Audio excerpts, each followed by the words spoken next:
We are now entering the second quarter of the 2024 fantasy football season, which means that we are going to see teams on bye weeks. We're going to see more and more injuries that I don't really want to talk about right now. And we're going through the top 30 wide receiver rankings for week 5. So make sure to go down there, drop a like on this video, and subscribe to the channel to show your support. So number 1 at our first tier, Nico Collins is a fantastic fantasy football wide receiver. Right now, he is the wide receiver 1 in fantasy football, and he is lighting defenses on freaking fire. Nico Collins has been fantastic. If there was questions at some point in the year, whether the wide receiver 1 in Houston was Nico, whether it was Diggs, whether it was Tank Dell, yeah, those questions have been solved. It's Nico freaking Collins, who I've been talking about all offseason, taking on the Bills this week. I don't really mind the matchup. I think the matchup is just, there's going to be a pissed off Bills defense for sure. They're going to try to do what they can to stop Nico Collins. I don't think it matters. Nico Collins, wide receiver 1. Number 2, Justin Jefferson. Justin Jefferson has been fantastic. I mean, really, it's been so crazy. I just thought that this was going to be a down year for Justin because he had Sam Darnold. Darnold's playing lights out right now, and JJ is playing lights out too. So he's, of course, matchup proof. He's so elite that I don't really feel like we need to talk about the matchup versus the Jets. So it's just like Justin Jefferson, get used to him continuously scoring 20-plus fantasy points because that's exactly what he's been doing and he will continue to do. At 3 and 4, Malik Neighbors and CeeDee Lamb here. Now, Malik Neighbors is obviously going to be questionable into this game because he ended up getting concussion at the kind of tail end of that Dallas game. I don't really know if he's going to play. I will say early reports have not been positive, I don't think, with Malik Neighbors' prospects of playing this game. But if Malik Neighbors plays, this guy's a top 5 wide receiver in fantasy. He's been fantastic. He's everything for that offense. That offense does nothing without him. So if he can't go, Giants offense sucks. But Malik Neighbors definitely is a top 5 guy, regardless of matchup. And it's at Seattle this week, so hopefully he plays. And then CeeDee Lamb on Sunday night at Pittsburgh. CeeDee Lamb is just in a situation where he finally kind of redeemed himself and redeemed his draft capital. CeeDee Lamb was a really high draft pick, obviously, and a lot of people drafted him the second overall pick, and he's been fine. He just hasn't been that fantastic. Well, this offense runs through him, first of all. So if he doesn't go, that offense doesn't go. That's what the pressure is with CeeDee Lamb, and why I had Tyreek ranked over him preseason. Now, obviously, Tyreek Hill is a different story right now, but CeeDee Lamb right now against the Pittsburgh Steelers, I think he has another good week. It doesn't really matter what the matchup is. Dropping down to our next tier right here. Jamar Chase at number 5 and Jayden Reed at number 6. Yes, that's right. Jamar Chase here versus the Baltimore Ravens. Look, there's actually a good history with Jamar Chase versus the Ravens if you actually look back to it. And Jamar Chase is starting to pull through for us. Jamar Chase didn't have a ton of volume last week. He obviously only had a couple catches. One of them was a long touchdown, though. That's the type of player that Jamar Chase is, though. He can get you that type of week anytime. Jamar Chase against the Ravens, I actually am expecting this one to be a really high-scoring matchup. Burrow's starting to play good again. Chase is starting to play great again. I have a lot of confidence in Jamar this week. Jayden Reed, you need to recalibrate. Jayden Reed's a top 10 wide receiver. I was really shocked kind of coming into last week, seeing how many starts and questions I had with Jayden Reed. Once it became apparent that Jordan Love was going to play this game, Jayden Reed with Jordan Love 2 times this year. 30-plus point games in fantasy football. Jayden Reed's ceiling with Jordan Love is outstanding. He's got the most chemistry with Jordan Love out of all the receivers. He's their wide receiver 1. There is no question about it at this point. So Jayden Reed, it's going to be bad some weeks because the best comp for Jayden Reed is Deebo Samuel. He runs the ball and he doesn't get a ton of targets. He's not like Amon-Ra. He's not like Jamar Chase. He's not like CeeDee Lamb. He's not going to get you 12 targets in a game, but he has got such a ridiculously high ceiling that against the Rams defense, I want that matchup because the Rams defense is not very good. At 7 here, DK Metcalf against the New York Giants. Listen, I talked about it on what I got right and wrong on Monday night. DK Metcalf is a really fantastic player. He has looked so good, and in fantasy, he's been fantastic in this new Ryan Grubb offense. He actually should have had a much better week in week 4, but DK Metcalf against the Giants here, I love the matchup, and I love DK Metcalf's consistency with targets that he has been getting so far with this Ryan Grubb offense. Mike Evans and Deebo Samuel at 8 and 9 here. Mike Evans is going to be questionable in this game. It's a Thursday night matchup, so we'll have to see how he recovers in this game. He played basically the entire game against the Philadelphia Eagles, and he was fantastic. He had the bounce-back game as I predicted he would. So against the Atlanta Falcons, I think the matchup is fine. I don't worry about the matchup here. What ultimately I worry about here is if he can get healthy and be completely ready for this game. Because if he comes into the game and he plays, I don't care if he's at 85%. Mike Evans is a top 5 guy. He got 12 targets in week 4. Mike Evans is still their wide receiver 1. So that's how I feel. He's kind of separated from Godwin a little bit because the big playability is always going to be there with Mike. And then Deebo number 9. It's kind of similar to Jaden. Again, they're very comparable. With Deebo Samuel here versus the Arizona Cardinals, I love the matchup, first of all. And number 2, Deebo Samuel, again, is going to get you good weeks and he's going to get you bad weeks. This just so happened to be his first game back, but the reality is I've been saying it all year. In order of importance in the San Francisco offense, it goes McCaffrey when he's healthy and Deebo when he's healthy. And then you kind of mix in some George Kittle and Brandon Ayuk if he can actually still play freaking football after getting paid like $120 million. Deebo Samuel, point being, he's going to be fine. He's going to have a massive week at some point, and I think this week could be the week. Now, dropping out to our next tier right here. At number 10 and 11, I've got Marvin Harrison Jr. and Deontay Johnson at number 11. Marvin's going to San Francisco in that matchup here, and with Marvin, it's just like, listen, you need to understand this is the wide receiver 1 in Arizona. And as bad as Kyler looked last week, and trust me, Kyler's got his own question marks right now. Marvin Harrison Jr. is still going to be able to produce really well in fantasy on a weekly basis. It's going to be very consistent with Marvin. The matchup isn't fantastic here against the 49ers, but Kyler is very prone to just having explosion games. And the one team he did it against this year so far was a divisional team against the Rams. I think the 49ers are much better than the Rams, but the ultimate message here with Marvin is that Marvin, you just don't bench him. Marvin Harrison Jr. is going to be fine, even though he didn't have the massive game that we thought he would have against the Commanders here. Marvin's going to be fine. He's going to continue to be the wide receiver 1. Deontay Johnson at number 11. This is one to talk about, man. At the Chicago Bears this week, the matchup's tough, really tough. But Deontay Johnson, guys, he's been the wide receiver 1 in Carolina. He just needed a quarterback to throw him the ball. Luckily, he's freaking got one now. Andy Dalton is actually delivering the ball to Deontay Johnson at a really consistent clip. He had 14 targets, man. This guy, again, he's been the wide receiver 1. It was never a question.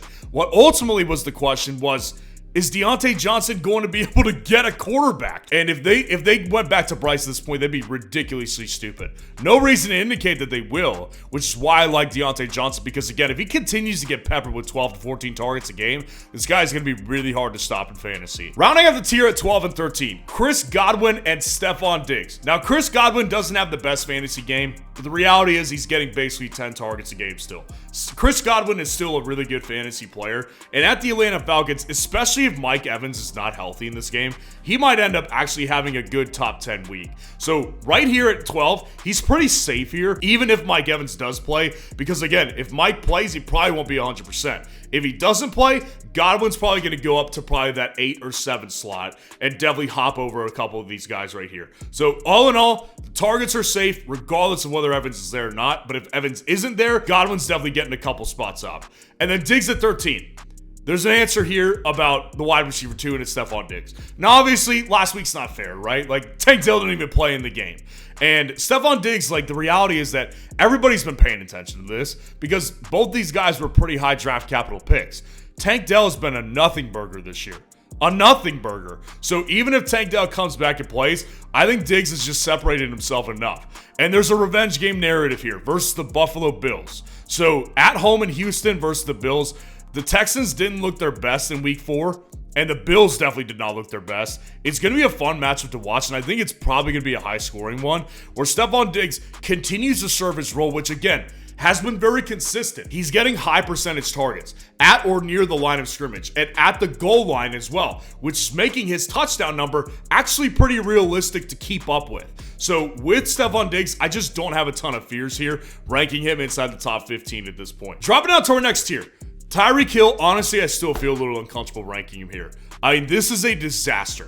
I mean, watching that game on Monday night against the Tennessee Titans, I really thought that, man, the Dolphins were so embarrassed in week 3. There's got to be some pride in those guys. Tyreek Hill, the defense, like other offensive players, they've got to have some pride. They look totally like incapable, incompetent, and unable to move the ball without Tua.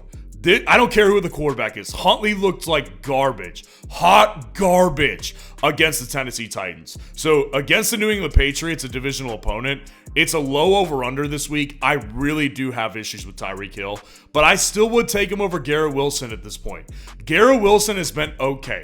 And again, I predicted last week, people gave me flack for having Garrett Wilson as low as I did. That's okay. Because I knew that in that matchup against Pat Surtain, he was going to struggle, and you know what? He did. Now, he actually ended up doing basically what he's done all year. But against the Minnesota Vikings this week, I don't see the matchup much different here. That's the reason why I still ultimately prefer Tyreek over him. Because if you watched that game on Monday night, and it was hard to watch, but Tyreek Hill was open, deep. And Tyler Huntley just overthrew him. If that ball was a couple yards back, Tyreek Hill gets in the end zone. We probably feel a lot better today. So Tyreek Hill, I still prefer him over Garrett Wilson because I just think Garrett Wilson's matchup this week against the Vikings, who have been ridiculously good defensively, is another tough one. And then Terry McLaurin to round out this tier at 16 versus the Cleveland Browns here. Look, ordinarily, I would say this matchup is not great. I think the Browns defense has actually been pretty underwhelming this year. They've obviously gotten injuries here. If you're a Browns fan, you know this. They've had injuries that they've had to deal with on the back end and on the front end as well. But the other reality is here. I got flack for this last week too, not having Terry McLaurin inside the top 30. Here he is today, and I was wrong last week, obviously. Terry McLaurin is now in this territory I feel comfortable with. I said it last week heading into the week. I wanted to see more consistency with the targets here, and I wanted to see more over the middle of the targets, more possession receiver type of targets. Because if you took out those two big plays in week 3, it was very similar to what he had been doing. Terry McLaurin this week has a great week in week 4. So I'm really comfortable the way that Jaden's playing lights out. Terry is obviously the number one in this offense. If they keep playing this way, I don't see how Terry McLaurin doesn't have another good game in fantasy. That's why I've got him here at 16. Dropping out to our next tier right here. Chris Olave at 17 and Brian Thomas Jr. at 18. With Chris Olave comes in, actually ends up having a good game, gets in the end zone here for the New Orleans Saints. Chris Olave, when he's on the field, this is what he is, right? He's not a super high upside player. He's actually getting less targets than he was last year, but they're actually just more efficient targets. He's actually getting just more efficient offensive play with Clint Kubiak there. Now, the problem that he's going to experience in this game is that the Chiefs do have a really good defense. Trent McDuffie is a good corner. He'll probably be following Olave around quite a bit in this game. The other problem is that Derek Carr is starting to show cracks, as I thought he would. So Derek Carr with Chris Olave, that ultimately does make me nervous here. But if Olave plays, he's still going to be a top 20 guy. And then Brian Thomas Jr. here. This guy, I had concerns with him before the start of the season, even at the beginning of the year. But the reality is, like, he's separated. He's the wide receiver one in Jacksonville. He's really one of their only few bright spots on that offense. ETN got hurt in that game. Christian Kirk ends up having a good game. But really the reality here is that Brian Thomas Jr. is the best and most explosive playmaker on that offense here. Against the Colts, I think the matchup's great. George Pickens just ripped up that defense in week 4. And I think that Brian Thomas Jr., the 9 targets that he got in week 4, I think they're very sustainable. And there's just even more room to grow for Brian Thomas Jr. So I'm really comfortable having him here at 18 at this point. 19 and 20, Michael Pittman and Drake London. Michael Pittman is not injured. Michael Pittman had a good game last week, but it terrifies me like you wouldn't believe it. To have him ranked here, I want to rank him here. I really do. After a good week, I'm like, I feel great. I really wanted to draft a bunch of Michael Pittman this offseason, and I did. And Anthony Richardson's been a disaster. So how did he end up doing that last week? Yeah, Joe Flacco came in. Joe Flacco, who made Amari Cooper a league winner last year, and he himself's a league winner, he comes in and he freaking slices up the Steelers defense. It all depends on Anthony Richardson's availability. Apparently he's day-to-day, dealing with that hip injury that kept him out of the majority of that game against the Steelers here. I don't know if we're going to see Anthony Richardson or not, but I'm telling you this, and I don't know if Colts fans even disagree with me. I want, for Michael Pittman Jr.'s fantasy football sake, for it to be Joe Flacco. We all need to understand Joe Flacco's a better thrower than Anthony Richardson, and he's clearly better for Michael Pittman Jr. So if Joe Flacco plays, this is where Michael Pittman's ranked. If he doesn't play, Pittman's going to take a tumble. At 20 with Drake London here, listen, I just think that the matchup is actually really good. The matchup's actually really good. And Drake London, the good thing about it is that over the last several weeks, he's actually just seen more and more targets in this offense. He ended up having 12 targets. Now, that obviously wasn't even his best fantasy game because he didn't get in the end zone. And really, I think that we're kind of all just settling in to realizing Drake London was not worth the draft price. But you know what? It's okay. If you have him as your wide receiver 2, or especially as your wide receiver 3, it's actually a pretty good option here. So Drake London against the bad Tampa Bay defense on Thursday night, I actually think has a pretty decent game. And then DJ Moore to round out the tier at 21. Versus the Carolina Panthers, the matchup honestly, arguably couldn't be better. I mean, I would say originally it'd be the Commanders. That would be the better matchup for a wide receiver. But ultimately, the Panthers are just as good. DJ Moore gets in the end zone. That's about it. I mean, DJ Moore last week was he only had 30 yards receiving. Caleb Williams and DJ Moore, they're just not working very much. So unless he gets another scheme touchdown, I have very little confidence in the Chicago Bears offense. I'm worried. I'm really worried about DJ Moore. Caleb Williams and him just do not seem to be working. I'm hoping for the best, but right now I can't have him higher than this. One thing I just don't have to hope for the best on, though, is Kirk Cousins hitting more than half a yard on Thursday night, which is his line on Underdog right now. So obviously he's going to hit that. You got to hit the higher on this one. And if you haven't taken advantage of Underdog yet, use that link that's in the comments below. And when you use code FFN to sign up for Underdog and deposit at least $10, they'll match your first deposit 50% up to $1,000 of bonus cash. And you'll be able to take advantage of the Kirk Cousins free line on Thursday night. Dropping out to our next tier right here, we've got Jordan Addison. Welcome back here at 22. And T. Higgins at 23. With Jordan Addison comes out with a bang. His first game back in 2024. Jordan Addison looked incredible. He obviously had a rush for a touchdown, and then he obviously had the big shot over the middle of the field for 20 or 30 yards on that touchdown against the Packers. He came out and he ripped the Packers to shreds. Now, against the Jets defense, theoretically, it should be a tough matchup. Honestly, guys, the Minnesota Vikings are firing on all cylinders right now, and it's Sam Darnold who's looking fantastic for this offense. So I have no reservations anymore than I used to have for putting a second wide receiver in Minnesota inside the top 20, inside the top 30. Jordan Addison, this may be considered low for some based on the week he had. I want to see it another week, but Jordan Addison, I'm very comfortable having him inside the top 25. T. Higgins at 23. Listen, it's not hit for T. Higgins yet, but he got more targets last week. He's getting downfield targets. He's getting end zone targets. It's going to hit one of these weeks. I'm going to continue to have him inside the top 25. Versus the Baltimore Ravens, again, I said it with Jamar Chase. I actually think this is going to be a high-scoring matchup here. This is going to be a matchup where you want fantasy options in, and do not have T. Higgins on the bench if he's your wide receiver 2, if he's your wide receiver 3. I think this week could be the week that he finally hits on one of those big plays, because it's going to come, and you don't want him on your bench when he's doing that, especially when he's coming away with more than 10 targets last week. 24 and 25. George Pickens and Xavier Worthy. George Pickens versus the Dallas Cowboys on Sunday night. Pickens ends up having a good fantasy week last week. Now, the problem with Pickens is going to be consistency because he's not seen the end zone yet, and there's not a ton of upside at the red zone for George Pickens, because what the Steelers end up doing is they end up running it in with Justin Fields or throwing it to the tight end. So it's Pickens, unless he hits a big play, doesn't have a ton of touchdown upside. Now, he is the possession receiver, so he's going to continue to receive targets. And the thing I like about it this week, the Dallas Cowboys defense has been exposed. They got exposed last week. They got exposed the week prior. They've been exposed all season, and their defense is actually in even worse shape than it was just a week ago. So George Pickens, the potential is a big game. It's actually relatively high. Xavier Worthy, out of necessity. I don't even want to talk about it. It's so depressing. Obviously, Rashee Rice is probably done for the year. By the time you're watching this, he may have already been confirmed to be done for the year. Out of necessity, Xavier Worthy is going to be targeted more. Now, obviously, Xavier Worthy has a good week in fantasy in week 4, but that's not because he received more volume. He received the efficiency that basically he saw in week 1. That's what he saw again. Now, what they're going to continue to do with Worthy is they're going to find ways to get him into space. But what they're also going to have to start doing with him is start throwing him over the middle of the field routes, throwing him some corner routes, throwing him some sideline routes, some more possession receiver type of work, because let's face it, guys, Juju Smith-Schuster can't take over that role. Justin Watson can't take over that role. I'm not even saying Xavier Worthy's going to, but he's going to be forced into more situations they probably didn't want to have him in. But now at this point, they're desperate. They have no choice here but to try it like that. So I've got Xavier Worthy here at 25 versus the New Orleans Saints this week.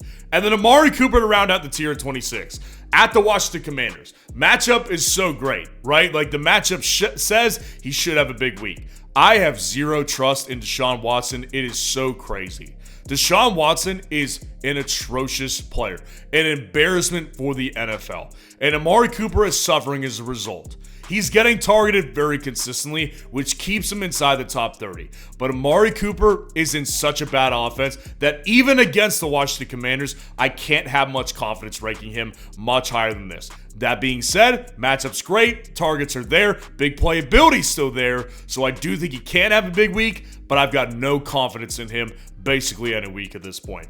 At the last tier right here, dropping down to it, Zay Flowers at 27 and Tutu Atwell at 28. Zay Flowers is obviously making waves right now. People are asking me, is he a bust? Listen, guys, I said it before the season. I got flack for it. Zay Flowers has never been my favorite fantasy player because the reality is, even though he's a really good player, he's on an offense that just doesn't throw the ball that much down the field. Zay Flowers, his targets are mostly short distance targets, unless he hits the occasional 60-yard bomb or he takes the short route for a 50-yard gain. Zay Flowers just is not seeing very downfield targets. So against the Cincinnati Bengals, I ultimately think the matchup's great. I think he'll have a much better week this week. But again, if this team can run offensively, then they don't really have a need to use Zay Flowers because they don't like throwing the ball. This is in Lamar's history, guys. So Zay Flowers, you shouldn't rely on him as number 2, but still inside the top 30, I think is a pretty big possibility this week. Tutu Atwell at 28. I got flack for it last week. He ended up being the most consistent receiver again. Almost had a 100-yard game. So against the Packers defense, I don't love this matchup at all, but Jair Alexander is still dealing with an injury. So Tutu Atwell with Matt Stafford, maybe he has a 100-yard game. The one thing for certain is that he's the wide receiver 1. Demarcus Robinson just went down with an injury, so there may be even more targets available for Tutu Atwell this week. Not a super upside guy, but it's in the range of Zay Flowers where it's like wide receiver 1 and will get the targets. Probably get some more better plays and bigger plays than Zay Flowers usually does. And rounding out the whole thing, 29 and 30. Brandon Ayuk versus the Cardinals and Khalil Shakir at the Houston Texans. Obviously, Ayuk is a disaster. It's a disaster. I called him a buy low on the buy low video on Monday. Listen, Ayuk's going to have a good week. It's going to come. I don't know if it's this game. You know, the reality is with Brandon Ayuk is that he's just staring down the barrel of bad performances. He's got nobody to blame but himself. Missed a bunch of practice time in the offseason and is getting all the opportunities in the world. What ultimately brings me back with Ayuk is that I think he ultimately is a wide receiver 2 in this league. He's being overpaid by a bunch. So with Deebo Samuel back in the fold, with Kittle back in the fold, it takes a lot of pressure off Ayuk, which makes me want to have him on the team. But ultimately, I don't know how to rank him much higher than this until we actually see it first. And then with Khalil Shakir at 30, at the Houston Texans here, I think the matchup's going to be really high scoring. Khalil Shakir obviously didn't have a great week in week 4, but Khalil Shakir is still playing with Josh Allen. They're going to be fine. Like, it's been a weird situation. Been a weird couple weeks with Buffalo where their starting offensive group hasn't even played the fourth quarter for various reasons. I think this game's a lot more competitive. Khalil Shakir ends up having more opportunities than all of the past 3 weeks. And as I like to do at the end of every single ranking video, I give you my favorite underdog wide receiver of the week, and this guy was just outside the top 30. Jackson Smith-Njigba against the New York Giants here. Now listen, with Jackson Smith-Njigba, this guy is I've been saying it's Russian roulette. You're playing Russian roulette with him and Tyler Lockett. One of those guys has the good week, and then the other one doesn't the following week. Both of them actually ended up having decent games, but Jackson Smith-Njigba is going to continually get more targets. And against the New York Giants here, if he gets the targets, I like his prospects of getting more downfield targets and being able to slice up that secondary more than I did versus the Detroit Lions. So let me know how your team is looking to set up week 5, and if you want to see the buy low trade targets to get before week 5, click on this video right here.